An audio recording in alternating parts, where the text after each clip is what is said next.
Hey there, YouTubers. This is me, the Crazy Bling again, bringing you another toy review. Been a while since I did one of these things, but after my recent purchase a couple days ago, I thought, you know what, why not? Just thought I wanted to show this off for a bit. I'd like to introduce my very first NECA figure, being the NECA 2019 Godzilla from Legendary's Godzilla King of the Monsters. I'm very giddy for this figure. Like I didn't know what I wanted to get. Well, after some deliberating, but I thought I'd get this. Like, it was the only thing in stock at the last store that I'd been to, so I thought I'd get it, and it was worth the buy, and I got this at a discount, no less. So yeah. This is basically my very first NECA figure that I've ever gotten, ever. So I'm just not disappointed one bit, because, I mean, look at this. First off, let's take a look at the box that it came in. I mean, that immediately caught my eye. Just this box right here. It's just a little sideways there. It's from the Monsterverse. So I guess that's Legendary's way of calling it by their mythos. And you could probably pause the video and read that there, if you want to read that. And there's possibly 3 other variants of these figures that you could get from NECA. You get Rodan. Hold on, focus there. Focus, buddy. You get Rodan, Mothra, and presumably what others call the Spitfire Godzilla. But yeah, there's a picture of Godzilla on the back there. And it apparently measures 12 inches head to tail, has a hinged jaw, and over 25 points of articulation. Articulation, we'll get to that in a little bit. We can open this up here. But yeah, there's the title of the movie that I watched a few weeks ago.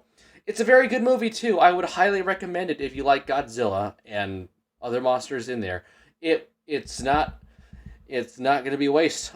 It's a very good movie to watch. I recommend it 100%. Kind of confusing how they have the 1956 dub of that one and this movie having the same title, but I'm not complaining. Okay, onto the figure itself. We have very intricate amount of detail here. Very good amount of detail in painting here for what it is. It's not an SH Monster Arts figure by any stretch of the imagination, but for how NECA did with this figure, it's very good. Like, you got a lot of detail here, and just how the scales and the fins and stuff here are just designed is just good. Very good. And taking a look here at just the way how sort of like it's cooled magma in the sculpting of the dorsal fins themselves. You might also notice that the dorsal fins, especially down below here, take a very good amount of inspiration from the 54 Godzilla, which we will get to in a little bit here. And love how the feet are designed too. A lot more actually Godzilla-like, as opposed to the sort of elephant foot type of thing that they were trying to experiment with back in the 2014 movie. So that's another upgrade. They're colored in this sort of tannish, greenish tan, kind of like the dorsal plates or whatever. But it's not too bad. And then, of course, you have the face here.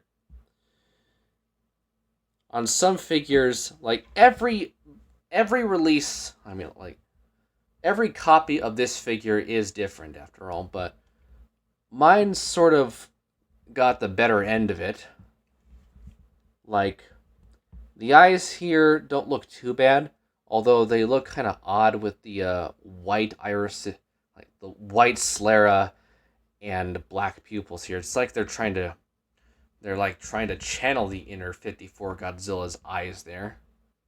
But the face itself doesn't look too bad. Got some weird gum color down there on the teeth there, if you could see that. But for what it is, it doesn't look too bad at all. It's very good. So detail gets a pass from me. I just like it. I just love it. Articulation-wise, unlike the older method of having wired rubber tails, NECA's decided to go one step beyond and actually do some ball jointed segmented tails here. We got 1, 2. It's kind of hard to move some of these, and it doesn't help that the camera starts blurring up like this. Come on, focus, focus, buddy. I don't know, but yeah, it's got like 1, 2, 3, 4, 5, 6, 7, 8. Yeah, 8. Like, the segment between points 7 and 8 are where you pop in the tail when it first comes out of the packaging. Okay, now it's focusing. 9 and 10. The 10th and biggest of the tail portion is a little bit stubborn to move, but it still moves. There, it has articulation. He has articulation in the waist. He does. I'm just keeping him in this position for now. And it's also kind of tough.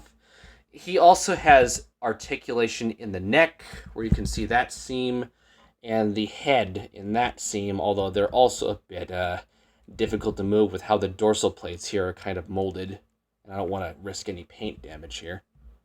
And it, as it says, it also has a openable jaw right there. So that's 11, 12, 13, 14 points more. We're getting there. Let's see if it really is over 25.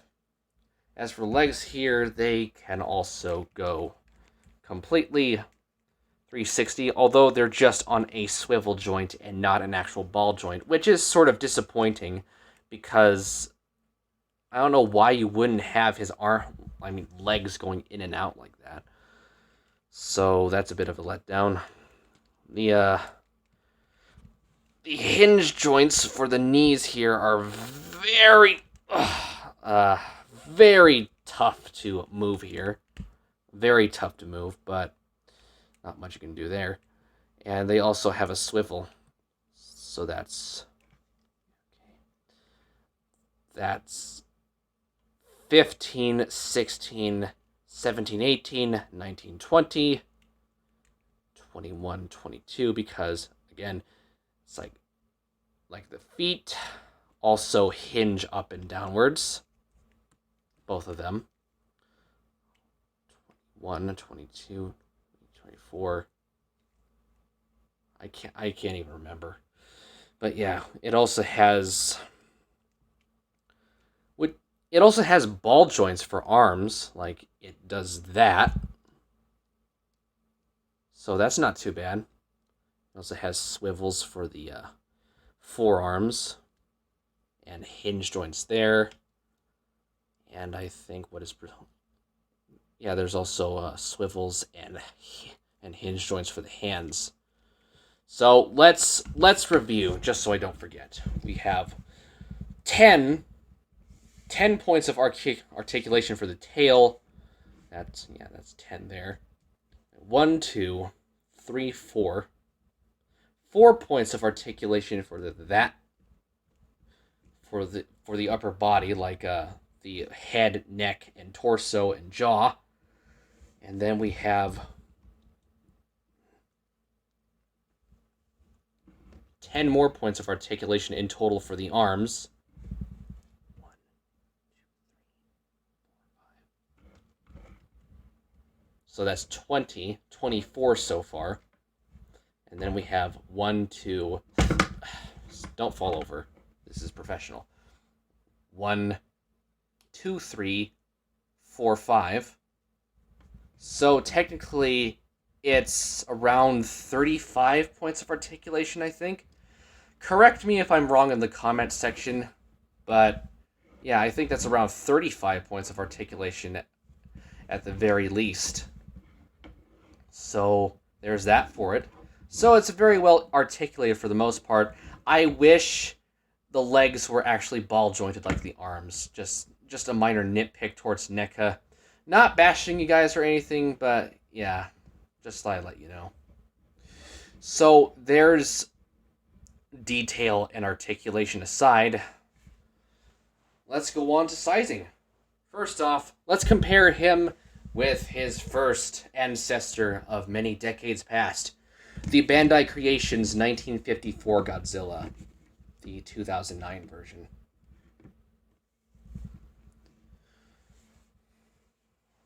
They're about the same height as each other, as you might as well expect.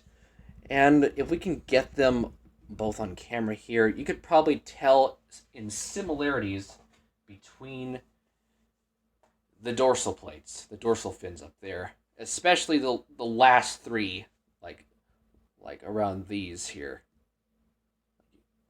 Yeah, that compared to those. So there's a lot of similarities going on here, and I really applaud Legendary and NECA for having this design in mind, because it makes Godzilla look all that more callback-like, you know? So there's that. Now, let's scale them up with some other figures. Let's try the Bandai Ultra Hero Series Ultraman, which isn't too bad. Although Ultraman might be a little too tall here, or Godzilla's just hunched over like that. But it doesn't look too bad, I suppose. So there's that. And let's also scale him up with the Ultra Monster Series Gomora. Yeah, he's a little short. A little tiny bit short, which is sort of odd, but again, it's not too much to worry about. Let's get that out of the way.